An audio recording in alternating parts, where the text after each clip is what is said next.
Doctor Abdul Qadeer Khan से एक interview में सुना कि भुट्टो बहादुर था। हमने एटमी प्रोग्राम के लिए बेज़रर से पुर्जे दरामद किए और सबको यकजा करके प्लांट बनाया। अमेरिका ने हम पर पाबंदियां लगाई हुई थीं तो ताजरों की बड़ी तादाद महज बाल बेरिंग या स्टील रॉड, स्क्रू, केमिकल वगैरह दरामद करते हुए पकड़ी गई। अमरीकी खौफनाक पाबंदियों के बायस हम स्मगलिंग पर भी मजबूर हुए। दर्जनों इस राह वफा में काम आए, मगर आज हम कोल टेस्ट कर चुके हैं। हमने एटमी मिसाइल गौरी भी बना लिया है। इस काम में भुट्टो साहब तो बानी थे, लेकिन इसके बाद किसी में हिम्मत नहीं हुई कि वो ये प्रोग्राम को रोक के। गुलाम इसाक इसके अखराजात के इंचार्ज बने। जिया, बेनज़ीर, नवाज शरीफ, मुशर्रफ सब ने इसको आगे बढ़ाया।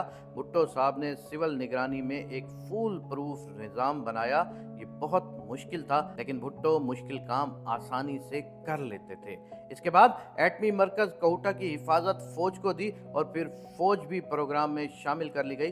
भुट्टो साहब के बाद फौज प्रोग्राम को आगे बढ़ाने और गुलाम इसाक खान फंडिंग के जिम्मेदार बना दिए गए। एटमी प्रोग्राम को फजूल करार देने वालों को इसमें शामिल होने पर जो फख्र है, इसका सबको अंदाज़ा है। दरहकीकत सब इसके हीरो हैं, वो गुमनाम भी जो इस राह में दुश्मन के हाथों लापता या कत्ल हुए।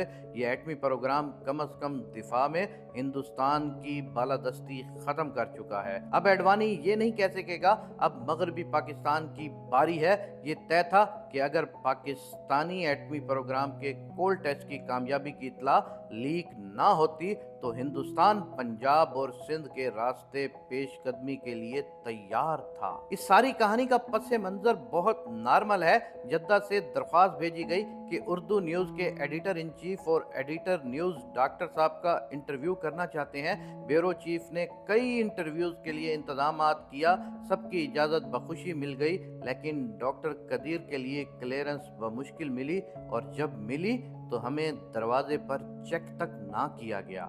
डॉक्टर साहब को पता नहीं था कि वो कितने बड़े बहरान से दोचार होंगे। इसी तरह हमारे ख्वाब ख्याल में भी ये नहीं था कि दुनिया बदल चुकी है और डॉक्टर साहब को अमेरिका ने मांग लिया है।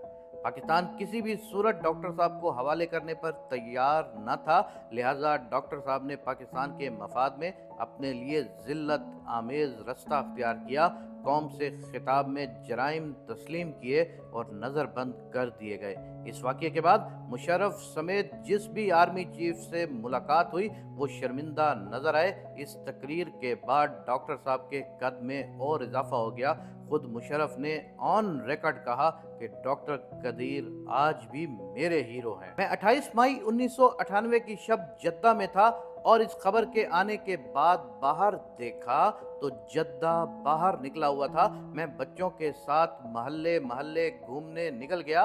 पहली बार सऊदिया पुलिस भी पाकिस्तानी जश्न में शरीक थी, वगरना वो जुलूस निकालने वालों को गिरफ्तार ही करती थी। अजीजिया में मुझे मिठाइयाँ खानी पड़ी। सड़क पार हिंदुस्तानी महल्ले में भी लोग बाहर निकले हुए थे।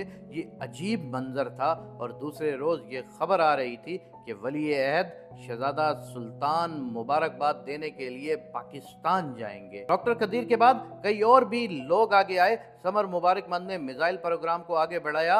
ये दो ही क्या, हर जगह आपको ऐसे हीरो मिलेंगे। लेकिन अब आ जाते हैं हम यहाँ पर अपने हीरोज की किस्मत पर कि हमारे हीरोज ने मुल्क के लिए क्या कुर्बानी दी, लेकिन हम लोगों अपने हीरोज को बचा नहीं सके या हम लोग अपने हीरोज की कदर नहीं कर सके।